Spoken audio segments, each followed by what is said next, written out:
Nah, masukan dari saya untuk Pak Aris. Pertama, tadi beberapa penulisan sudah, tapi tadi yang belum disinggung itu adalah untuk referensi di body note itu. Ya ini panjang banget nih.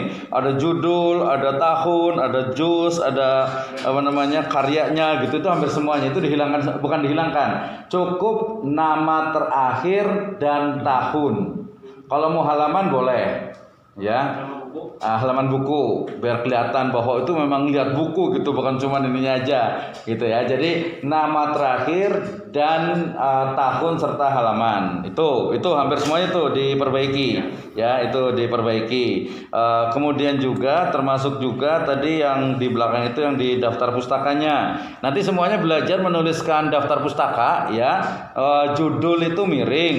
Kemudian nama belakang itu dikedepankan. Kemudian juga ada kota dengan penerbitnya. Tahunnya itu setelah nama. Ya biasanya nggak usah pakai kurung tuh, nggak usah pakai kurung itu untuk metode penulisan. Diurutkan ya, diurutkan juga ya. Jadi alfabetik ya. Jadi A B C diurutkan. Kemudian di sini ada Wikipedia, kita nggak usah pakai Wikipedia nih, ya jangan pakai Wikipedia. Wikipedia, apalagi ini Rosda Karya titik Wikipedia ini kayaknya kurang enter dikit sih, kurang delete-nya gitu. Oke lanjut itu ya. Jadi yang pertama tadi bicara tentang penulisan, jangan lupa nanti di covernya juga perbaiki juga. Tadi sama dengan ini ada NIM-nya ditambahkan agar program studinya ada hijriahnya. Nanti proposalnya diganti dirubah menjadi tesis ya, hanya tesis saja. Kemudian tadi saya lihat dimulai dari awal itu karena ininya berbeda tadi referensinya berarti hanya nama, syekhnya itu dihilangkan. Sallallahu alaihi wasallamnya SAW-nya itu konsisten, S-nya besar atau kecil semuanya atau besar semuanya itu harus konsisten. SWT-nya juga subhanahu wa ta'ala juga harus konsisten. Ya, apakah SWT besar atau kecil atau depannya aja yang besar. Ya, kemudian juga di awal kalimat, awal paragraf jangan lupa jangan menggunakan kata sambung. Ya, kata juga termasuk kata ini juga kata menunjukkan tempat juga ada diganti saja. Ya, nanti artinya dihilangkan. Halaman 4 juga sama, itu ada kata-kata dalam. Kemudian di awal itu ada demikian, itu kayaknya di spasi baru. Ya di paragraf baru itu. Kemudian wakif kalau dia sama juga langsung kalau semua istilah bahasa Inggris, istilah bahasa asing itu semua ditulis miring. Jangan lupa ya. Wakif, mauquf gitu ya. Semuanya ditulis miring. Kemudian nanti yang bahasa Arabnya tadi saya sebutkan, ini juga besar juga nanti menjadi 14 saja. Ya, fontnya itu ini pakai Times New Roman. Ya, nanti ini yang di halaman 5 itu kan ada SWT itu pakai besar. Ya, mau subhanahu wa ta'ala atau ta'ala saja gitu ya. Contoh halaman 5 di pertama dalam buku Sirah Nabawiyah Ibnu Hisham diganti saja. Ibnu Hisham mengatakan atau berpendapat dalam kitabnya Sirah Nabawiyah. Jadi jangan pakai dalam di awal gitu, dihilangkan. Kemudian tadi mauquf alaih dibuat miring, ahlu tabaru, al-mukhtar, waqif dan sebagainya, mauquf alaih semuanya dimiringkan. Ya, kemudian sama juga di halaman ke-6 juga sama ada taqarrub, ada syarhi manhajit thullab dan seterusnya. Itu semuanya nanti dimiringkan ya. Nah, kemudian saya mau nanya nih, yang benar itu Qardawi, Yusuf Qardawi atau Yusuf Qaradawi? Ya, penting nih ya, jangan tapi Yusuf Qardawi atau Yusuf Qaradawi. Nanti harus lihat aslinya tuh, sakelnya. Kalau itu Yusuf Qardawi itu saya. Kalau Yusuf Qaradawi, Qaradawi di Google ya. Di Google. Pakai A kan, bukan pakai O. Enggak sih, bukan O atau A-nya, tapi koro atau kara atau kor. Kara. Enggak, bukan. Qaradawi. Jadi kara dengan O dengan A itu kita anggap sama. Ya, Qaradawi, mau Qardawi, mau Qardawi enggak apa, tapi koro atau kara atau kor. Itu juga bingung. Itu Qardawi kalau ini. Iya, Qardawi menggunakan A, tulisannya Qardawi enggak apa-apa juga karena Al-Furqan itu kadang dia memang enggak pakai O. Al-Furqan gitu. Jadi dia bukan O gitu. Jadi apa sih A tulisannya kalau di bahasa Indonesia? Tapi ini enggak masalah, maksud saya itu adalah Qardawi atau Qaradawi atau Qaradawi. A itu dianggap sama. Karena tulisan hampir semua itu adalah Yusuf Qaradawi. Yang benar itu saya itu ialah Yusuf Qaradawi. Iya, Qaradawi. Pakai ro-nya itu bukan disukun. Nah, itu jelas. Iya. Itu qara. Ya qara berarti itu. Oke, itu penting ya dari sisi penulisan. Republik R-nya itu besar, nanti dilihat lagi. Pokoknya nanti hampir sama dengan tadi Pak Marzuki penulisannya, termasuk tadi marginnya jangan lupa ya, kurang lebihnya sama. Kemudian yang kedua langsung di kontennya. Di kontennya tadi kalau di penulisan di literatur review tadi banyak, tapi ternyata penyampaiannya juga. Jadi gini, yang kemudian saya pernah sebutkan ya di literatur review ya, itu kata-katanya itu hampir semuanya menggunakan di dalam. Nah, itu diganti semuanya. Ya dari mulai nomor 1 di dalam. Langsung aja. Jadi bisa nama orangnya dulu. Contoh nomor 7. Fahru Roji, nah doktornya dihilangkan ya. Fahru Roji, ya tahun berapa umpamanya telah melakukan penelitian atau telah menulis buku judulnya adalah Wakaf Kontemporer, ya. Nah karena ini tesis, biasanya itu kalau buku itu memang agak sedikit berbeda, jadi diusahakan itu tadi jurnal dengan tesis atau disertasi. Ya buku sebenarnya masih bisa juga asal dia sudah jelas iniannya ya. Jadi yang literatur review itu diperbaiki semuanya, itu masih dari sisi penulisan. Ada wakaf untuk kata sambung itu U-nya itu kecil, itu di halaman ke-9. Pokoknya sama semuanya, itu diperiksa satu-satu nanti biar paham. Yang kedua, kaitan dengan konten. Oke, tadi banyak sekali saya terfikirkan banyak hal, apakah memang hanya satu pemberian atau manfaat, atau kenapa Yusuf Qaradawi? Pertanyaannya, pendapat dari Yusuf Qaradawi dengan Wahbah Zuhaili sama tidak? Kalau Wahbah Zuhaili pendapatnya ada. Kalau Yusuf Qaradawi saya belum menemukan. Oke, karena gini, kalau sama berarti kita ngambil salah satu tokoh saja. Kemudian usulan saya adalah ditambahkan dengan implementasinya di Badan Wakaf Indonesia.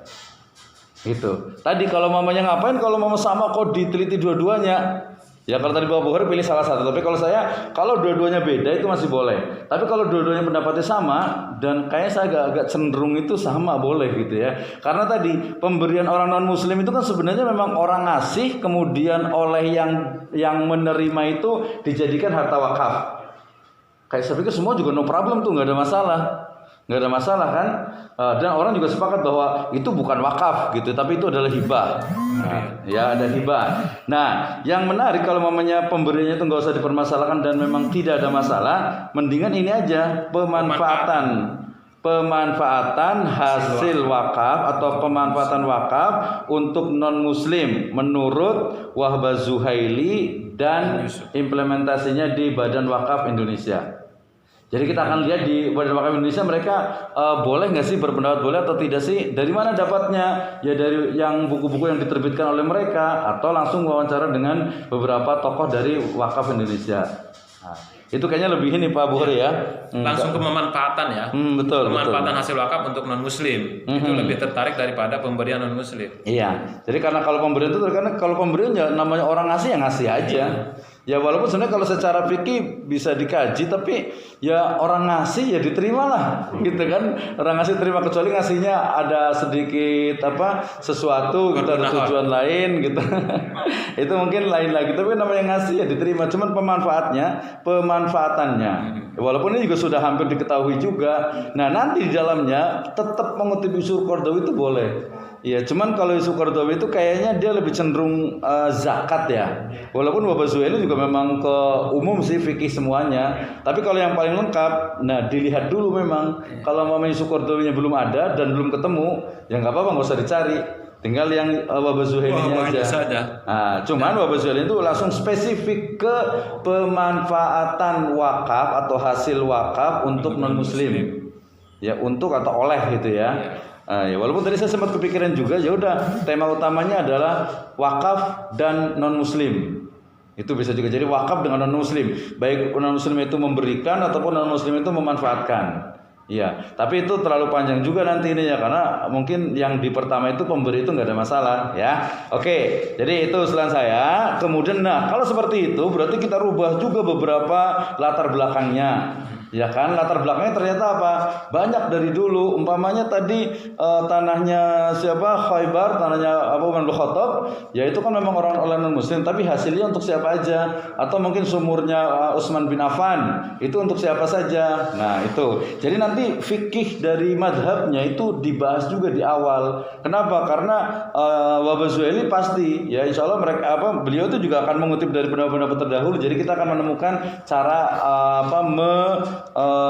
menyelesaikan atau menentukan dan menetapkan pendapatnya, dan pendapat itu adalah fikih. Jadi kalau tadi ada menurut pendapat Yusuf Qaradawi, itu makna pendapat dalam tesis ini ya fikih. Nah tadi berbeda dengan Pak Marzuki. Pak Marzuki itu adalah cara untuk meraih, cara untuk mendapatkan, memperoleh fikih, sementara ini langsung ke fikihnya, langsung pendapatnya. Sedikit bersentuhan, kalau metode langsung kebicara metodenya, hasilnya dari bahas. Tapi kalau hasilnya seperti ini, kenapa? Karena memang metodenya itu seperti ini, gitu. Jadi depan belakang saja, gitu. Nah, gitu ya. Nah, kalau ini berarti ya udah fokus. Cuman usul saya memang biar nanti ke depan juga semua tesis itu diharapkan itu ada unsur keindonesiaannya.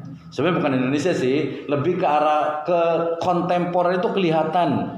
Ya, jadi jangan sampai hanya cuma klasik tapi implementasi itu nggak ada. Jadi biar kita juga hidup di ini juga gitu, di sekarang ini gitu ya, lebih membumi juga. Nah, dari tadi dari sisi pertanyaan penelitiannya, otomatis tadi yang salah tuh nggak ada kata tanyanya, jangan lupa tuh. Kan ada bagaimana, berarti ada kata tanyanya seharusnya nih.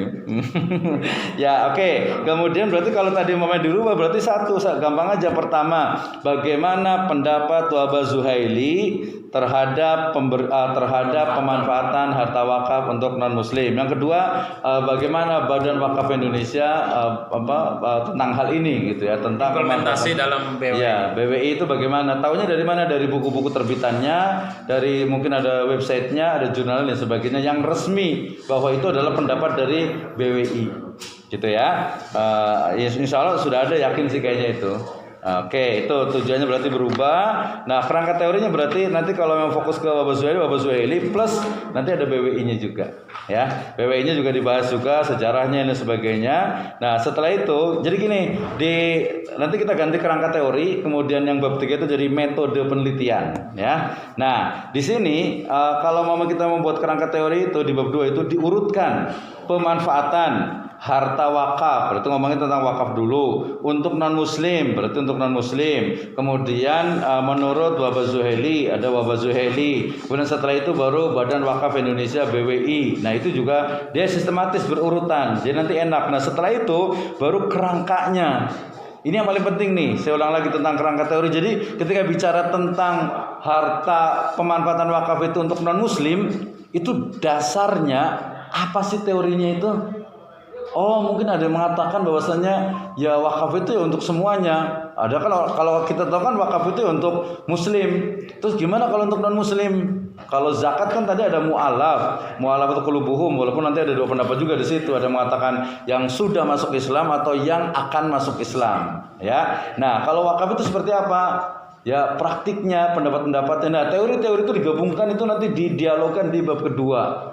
Semua tokoh dimasukkan, semua madhab dimasukkan ya tentang pemanfaatan ini. Nah, nanti di bab keempatnya baru fokus kepada pendapatnya Wahbah Zuhaili dan juga implementasinya di Badan Wakaf Indonesia. Tadi contohnya Badan Wakaf Indonesia, umpamanya dia bikin rumah sakit atau klinik. Ya kliniknya itu adalah dari wakaf, semuanya serba wakaf. Kemudian yang datang itu ternyata bukan cuma muslim, tapi juga non muslim. Ya atau mungkin BWI itu apa ya? Proyek yang paling besarnya itu ya.